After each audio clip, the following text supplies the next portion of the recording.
Okay, that's it. Good afternoon, everyone. We are Group 5, and today we are presenting our forum on the topic Building a Culture of Integrity Education Initiative in Malaysia.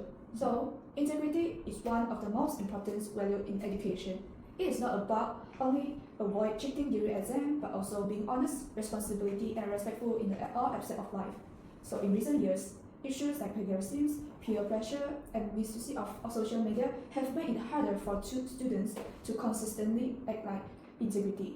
That's why in our forum, each member of our group will represent a different stakeholder involved in process of fostering integrity in school. So let me briefly introduce them. So Kong Jun will represent the Ministry of Education discussing national policies and curriculum frameworks.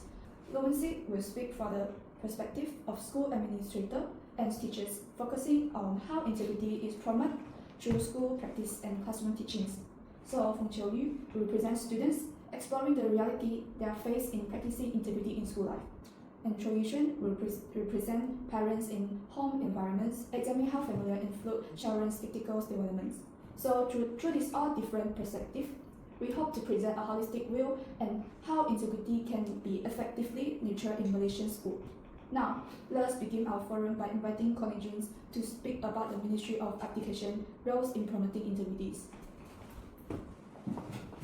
Okay, I will speak on behalf of the Ministry of Education. I'm going to talk about our department work to build an integrity-based culture in the Malaysia education system. The foundation of education is integrity. It is also the key to shaping student character. In recent years, the Ministry of Education and local education departments have taken integrity very seriously. We believe integrity is part of the bond of education quality and national governance.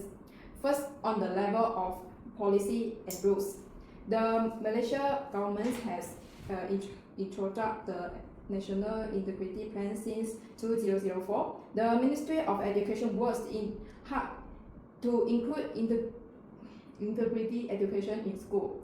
With the help of the Malaysian Anti-Corruption Commission, we now include integrity topics in subjects such as the moral education, Malay language, and civics.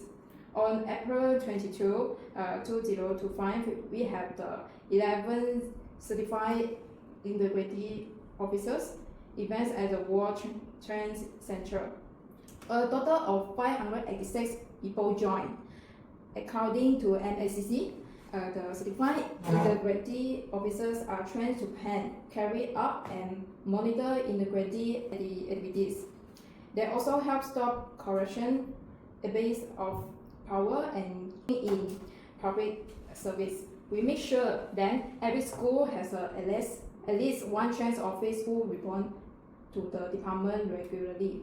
Second, at the school level, we encourage every school to run its own school integrity plan. For example, in Putrajaya, some schools have set up the kedai juju, or we call honesty shop. These shops have no cashier. Student, teacher, and parents can take the item and pay by themselves.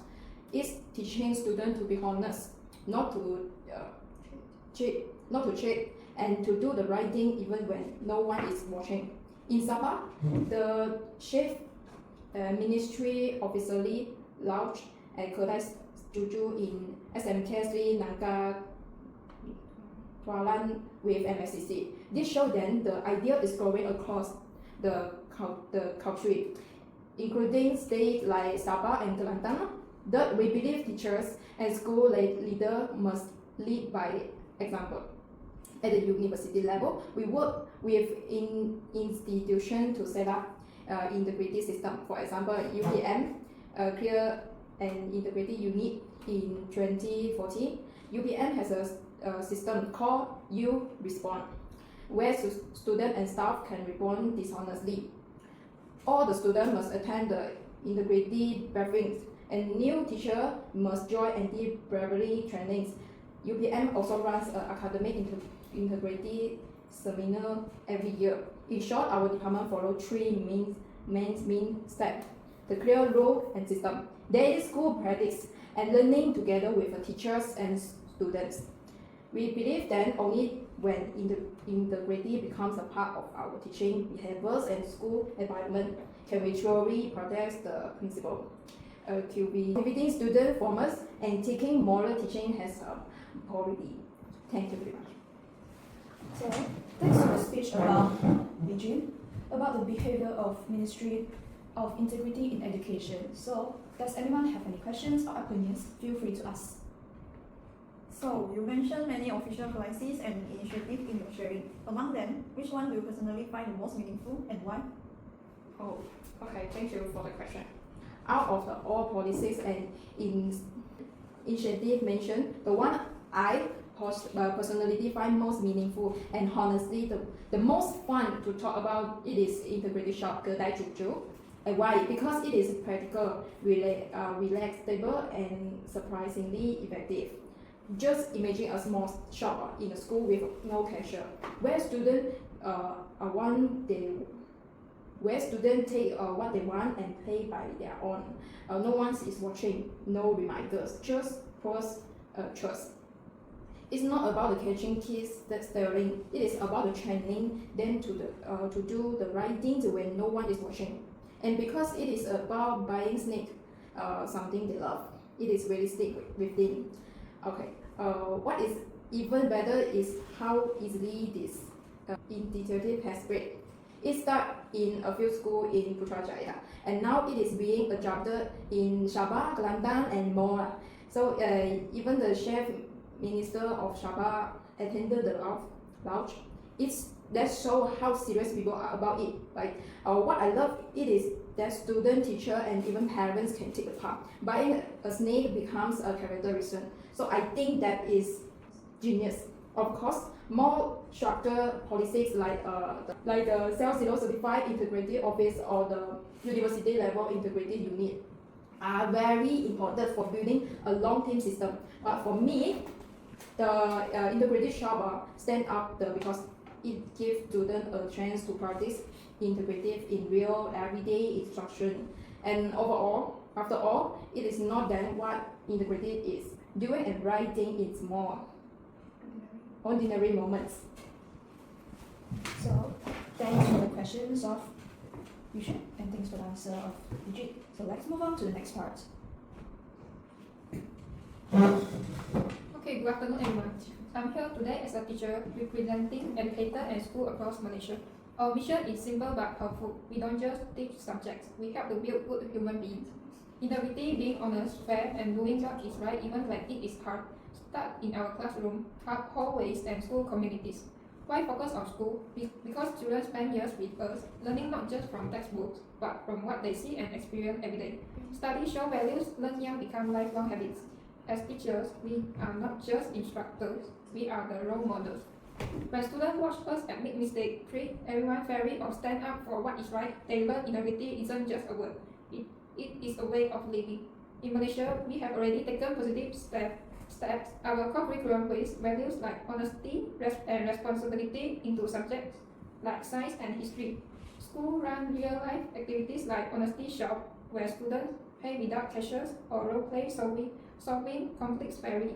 We also partner with groups like the Malaysian Anti-Corruption Commission (MACC), using comics and games to teach about corruption in ways kids understand. But to go further, we need 3 simple shifts. First, action over lecturers. Integrity is better shown than explained. When students see teachers return lost money or correct a grading error honestly, it sticks with them. Second, let students practice integrity. Projects where they solve real problems like sharing playground equipment fairly or running a class charity drive turn theory into habit. Third, team up with families. Simple integrity challenges for parents and kids to do together or stories shared at parents-teacher meetings. Make integrity a team effort. To make this happen, we ask for support, training for teachers in value-based teaching, time in the timetable for hands-on activity, and recognition for students who show kindness and honesty, not just high exam scores. In closing, I will say this. Every day in Malaysian school, small moments build our nation's character.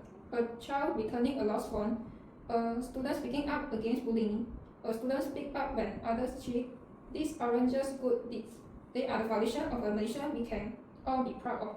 As teachers, we are honored to Nurture these seeds of integrity with your partnership. We will help them grow.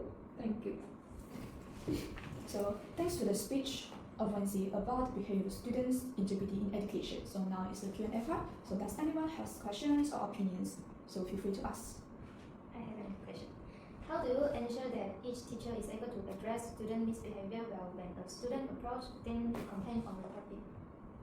Okay, thank you for the question, Charlie. To make sure that teachers can handle student complaints and report for misbehavior well, we focus on 3 things: training, clear steps, and support. First, teachers need proper training, not just in teaching, but also in how to listen, stay calm, and respond fairly. Some schools now offer workshops to help teachers improve these soft skills. Second, we make sure these are clear guidelines. Teachers should know what to do when a student comes to them, how to record the issue, who to report to, and how to follow up. Third, we build a trusting school environment. When students feel safe and teachers feel supported by the school and parents, they can act confidently and do what is right. It's all about giving teachers the tools and support they need so we can help students the right way every time. So thanks for the answer and question. So let's move on to the next part. Hello teachers, I'll be speaking on behalf of the students on the subject of integrity in education. I have witnessed the lack of integrity in education firsthand, with the most common examples being cheating in exams and plagiarism in assignments. Some students get good grades by improper means, while those who study hard miss out. This makes people feel that it is unfair and easily shakes their belief in integrity. Additionally, some teachers teach perfunctorily, flip questions or show favoritism, and schools lack transparency in enrollment and results management. These behaviors have weakened my trust in the education system. If schools pay only lip service to integrity without monitoring and enforcing it, integrity education will become an empty slogan.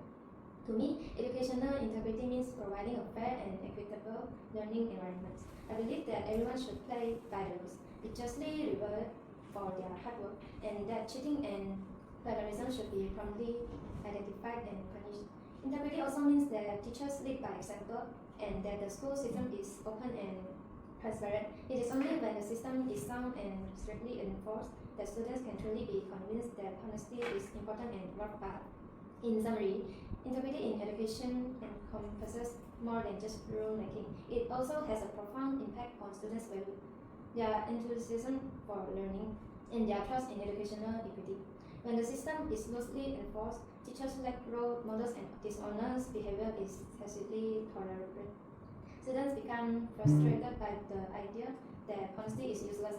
To truly support honesty, supervision must be strengthened, fairness must be enforced, and an atmosphere that encourages honesty must be created, so that every student believes that upholding honesty is meaningful and valuable. This must start with improvements to the system, the role models of teachers, and campus culture. Thank you.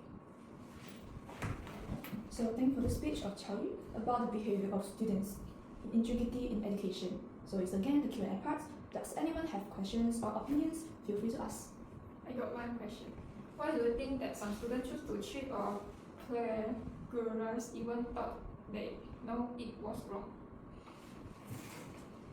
As a student, I think there could be many reasons why some students choose to cheat or plagiarize when they know it is wrong. Here are some of the reasons that I personally think are more common. Excessive pressure. This could be academic pressure, parental expectations, peer pressure, and other. When students feel unable to cope with their studies, cheating seems to be a shortcut to achieve the desired result. Poor time management or procrastination. Some students may choose to cheat or plagiarize in order to complete their tasks because they do not plan their time wisely, resulting in a feeling of time constraints before the deadline and lack of the drive, believing that they won't be caught, or if they are caught, they will only receive minor penalties, and ignorance of the rules or lack of awareness of the consequence. Some students may not really realize the seriousness of cheating or plagiarism and the possible long-term negative consequence. And the last, surrounding influence. If everyone around you is cheating, it may put pressure on the individual to go along with the crowd. Thank you. So thanks for the questions and answers. So let's move on to the next part. Thank you, Ms. Moderator. I'm here as a parent to talk about my role in educating integrity to my child. It is often said that the home is a child's first classroom and parents are their first teachers. This is especially true when it comes to moral values such as honesty, responsibility, and of course, integrity. According to the Malaysian Ministry of Education's Educational Blueprint 2013 to 2025, parents are identified as key stakeholders who must work alongside school to support children's development. A child who grows up in a home where honesty and responsibility are practiced on an everyday basis is much more likely to internalize those values and reflect them at school. One of the most effective ways parents can nurture integrity is by setting a good example. Children may observe and imitate how their parents behave, whether they keep their promises, admit their mistakes, or be honest when things are tough.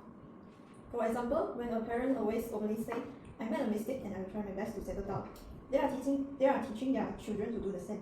These kind of lessons are considerably more effective than any textbook which just summarizes what integrity is. On the other hand, if a child sees a parent lying or ignoring rules to gain advantage, they may begin to think that such behavior is acceptable. Besides that, collaboration between parents and school is necessary too.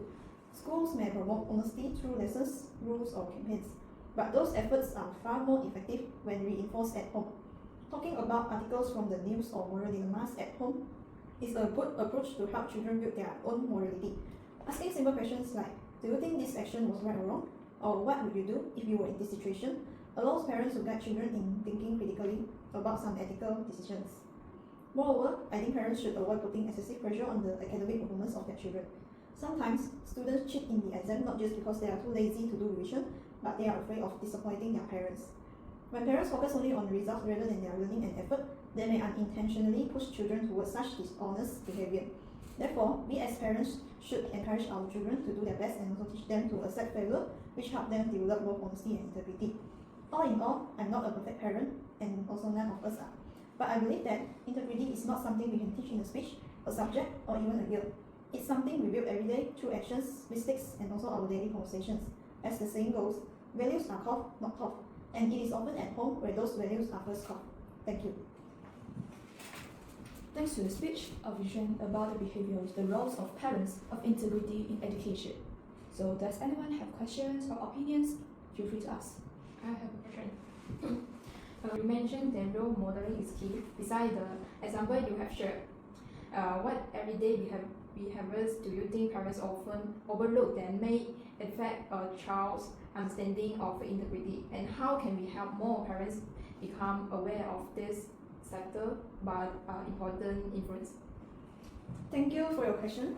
In fact, what many parents overlook are the tiny, everyday actions which can unintentionally shape a child's understanding of honesty. Common examples include telling white lies in front of children, like faking a sick leave or asking them to lie to visitors. Also, breaking promises, such as "we will go to the zoo," but never do, or exaggerating on social media. These behaviors teach kids that integrity is flexible and optional. So, to raise awareness, schools and communities can organize integrity workshops for parents and children, such as using real-life scenarios, role-playing, and simple quizzes to show how daily actions influence children over time. In summary, a child's sense of integrity is not taught in class, but it observed through adult behavior. Thus, every small decision a parent makes will become a silent lesson. So it was an excellent speech. So thanks you all for sharing of our members. So truly appreciate like Qiao Yu, Li Jun, Yu Xuan, and Wenxi. Thank you all. Next, I will summarize the point raised by each of our members. So in conclusions, building a culture of integrity in education requires a united effort from all levels: governments, teachers, students, and parents. Clear policies must be supported by daily practice in school, strong role models, and consistent and reinforcement at home. Only through collaboration and commitment can we ensure that integrity becomes not just a value we teach, but a principle we live in, shaping a future generation that is honest, responsible, and morally grounded. With everyone working together, we can create a learning environment where honesty and fairness truly matters. With that, today's seminars come to the end. Thank you for all your participation, and let us continue working together to build a culture of honesty and integrity for the future of Malaysia's education. Thank you. 那我不想握手，握手。Thank you.